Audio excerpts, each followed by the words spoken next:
जहां पुलिस वालों की लाठियां नहीं रोकी जा सकती थी, वहां असद भाई ने मजमे को रोका था। मैंने अपनी आंखों से देखा था। प्रशासन को मैं देख रहा था बड़ी देर से, हमारे बाएं साइड बैठे हुए हैं कुछ पुलिस वाले भाई बैठे हुए हैं। पुलिस वाले भाइयों, क्या बात है, क्या सल्यूट करता हूं आपकी समाज को कि आप लोग भी बैठे हुए हैं। और बैठकर शायद कुछ शेर सुनाऊंगा आपको भी शेर सुनाऊंगा, क्योंकि दिवाली हो, ईद हो, बकरीद हो, कोई भी मौका हो, आप अपने घर नहीं जाते हैं, पूरे समाज की खिदमत करते हैं। एक बार जरा सा आप तालियां बजाइए पुलिस वाले भाइयों के नाम पर, जोरदार तालियां होनी चाहिए।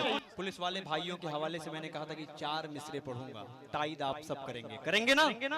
करेंगे, सारे लोग करेंगे ना? सारे लोग हाथ उठाकर इजाजत दीजिए तो मैं मतलब आप तक पहुंचा दूं। पड़ोसी मुल्क तक एक पैगाम पहुंचना चाहिए। जो लोग मशकूक नजरों से हिंदुस्तान के मुसलमान को देखते हैं, ये हिंदुस्तान का मुसलमान आजमगढ़ का ये बच्चा हिम्मत कर रहा है एक शेर पहुंचाने की पड़ोसी मुल्क तक। पेश कर रहा हूं, यहां से सुने।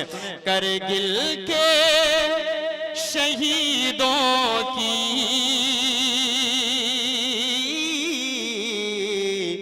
जागीर नहीं देंगे।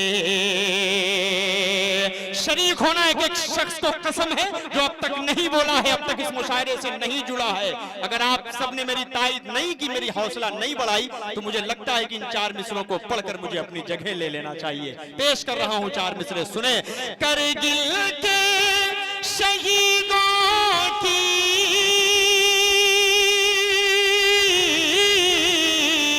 जागीर नहीं देंगे, जागीर नहीं देंगे। हम जान तो दे देंगे, कश्मीर नहीं देंगे। हम जान तो दे देंगे, कश्मीर नहीं देंगे। भारत के तिरंगे की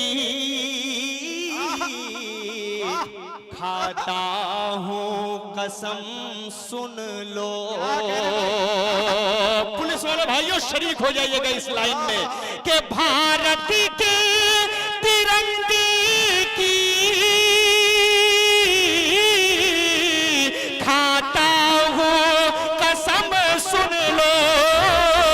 खाता हूँ कसम, सुन लो। कश्मीर तो क्या उसकी तस्वीर नहीं देंगे। जिंदाबाद जिंदाबाद, जिंदाबाद जिंदाबाद, तस्वीर नहीं देंगे।